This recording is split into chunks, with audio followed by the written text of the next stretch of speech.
Assalamualaikum warahmatullahi wabarakatuh.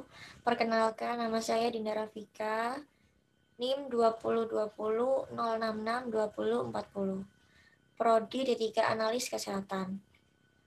Di sini saya akan mempresentasikan tugas esai dari Bu Penny dengan judul Model Pembelajaran Efektif di Tengah Pandemi.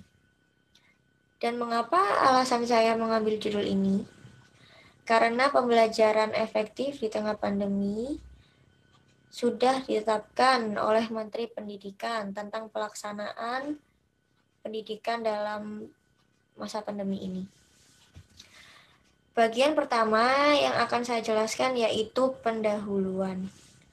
Penyebaran virus SARS-CoV-19 di Indonesia memberikan dampak besar terhadap pendidikan di perguruan tinggi. Menteri Pendidikan melalui surat edaran Mendikbud nomor 4 tahun 2020 tentang pelaksanaan pendidikan dalam masa darurat coronavirus atau COVID-19 menghendaki agar seluruh peserta didik bisa mendapatkan layanan pendidikan yang optimal namun tetap mengutamakan protokol kesehatan guna memutus rantai COVID-19 secara maksimal mungkin. Dengan seiringnya waktu dan berjalannya waktu, perubahan sistem pembelajaran yang mendadak membuat banyak pihak belum siap sepenuhnya untuk melakukan pembelajaran secara daring atau online. Universitas Muhammadiyah sudah melakukan kuliah daring selama lebih dari 4 bulan. Selama perkuliahan daring, banyak mahasiswa yang mengeluh bosan dan jenuh karena metode pengajarannya yang dirasakan semakin monoton dan tidak efektif. Dan banyak pengajar yang masih gagap dalam melakukan pengajaran penggunaan sistem online karena terbiasa melakukan perkuliahan secara konvensional.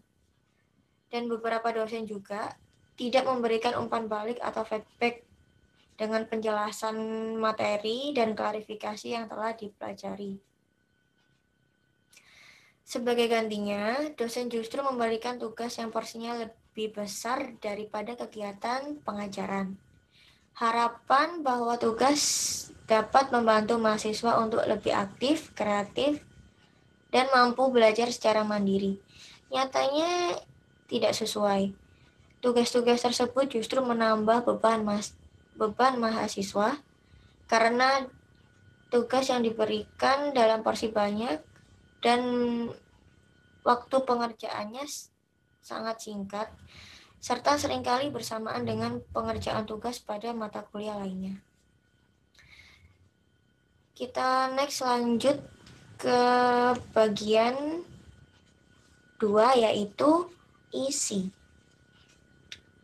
Blended learning dengan model and research virtual sangat cocok diterapkan untuk perkuliahan selama new normal ini. Dengan model and research virtual pembelajaran yang selama beberapa bulan terakhir dilakukan secara online, sekarang dapat dipadukan dengan pembelajaran konvensional. Pembelajaran dapat dilakukan secara live event, yaitu pembelajaran yang dilakukan secara tatap muka pada tempat dan waktu yang sama atau juga classroom atau pada waktu yang berbeda dan di tempat yang sama, yaitu virtual classroom.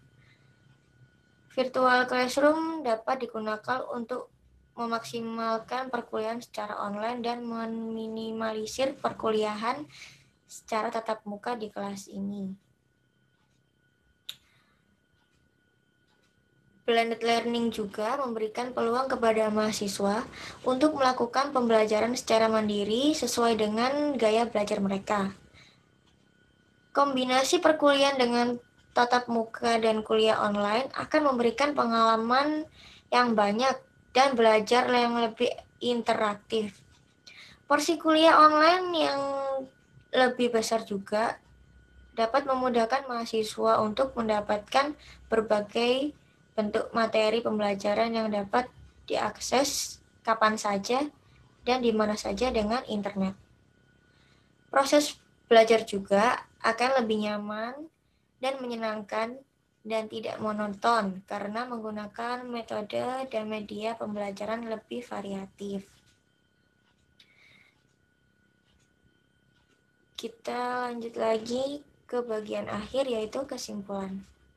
Kesimpulannya yaitu, melalui media blended e-learning ini, akses pendidikan, efisiensi, serta kualitas pembelajaran dan pengajaran dapat meningkat.